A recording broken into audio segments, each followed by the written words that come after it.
Installez-vous, mon cher. Oui, mais où m'a-t-on mis? Là où il vous plaira, point de cérémonie. On vous sert? Là. Merci.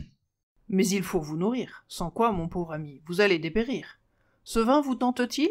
Ou bien de l'eau, alors? Ça, jamais. J'en mourrais. Un soupçon? C'est d'accord. Bon appétit! De même. Il manque un peu de sel. Faites-la donc glisser.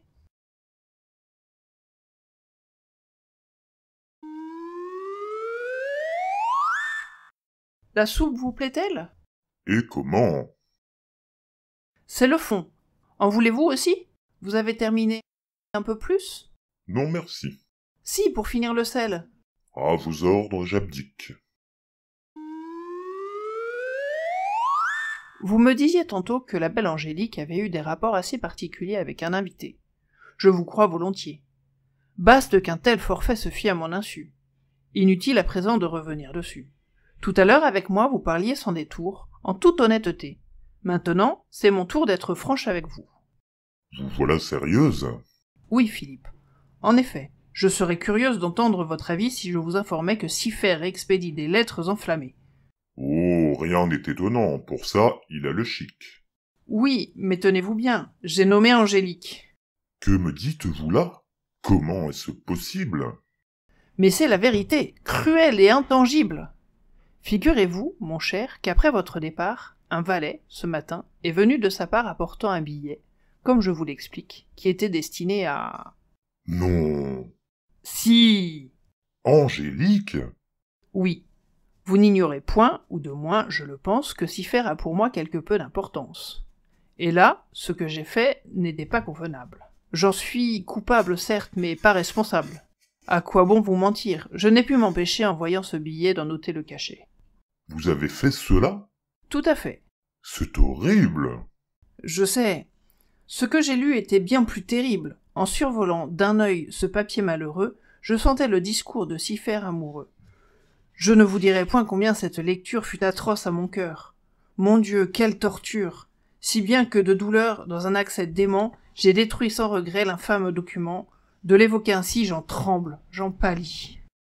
Madame, calmez-vous. Mon honneur est sali.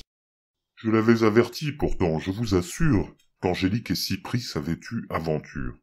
Que Siffert soit volage et distrait, c'est cocasse. Mais trahir son ami, enfin, ça me dépasse.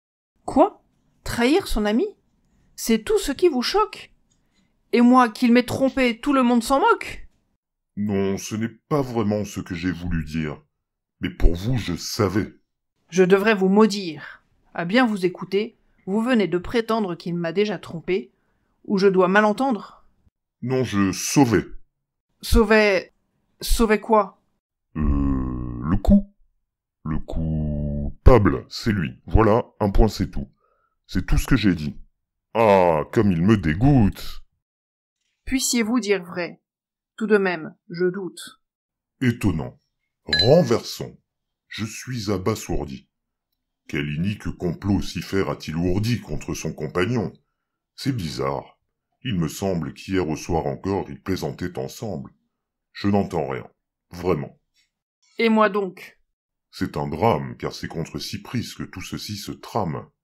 Ma foi, c'en est ainsi. Que pouvons-nous bien faire contre la trahison qu'a machiné Siffert?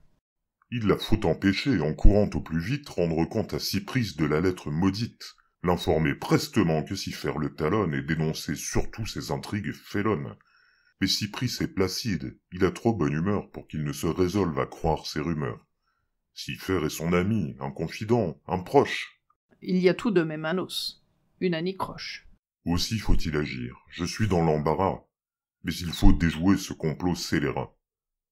Je m'en vais de ce pas, en tout état de cause, prévenir mon ami de cette abjecte chose.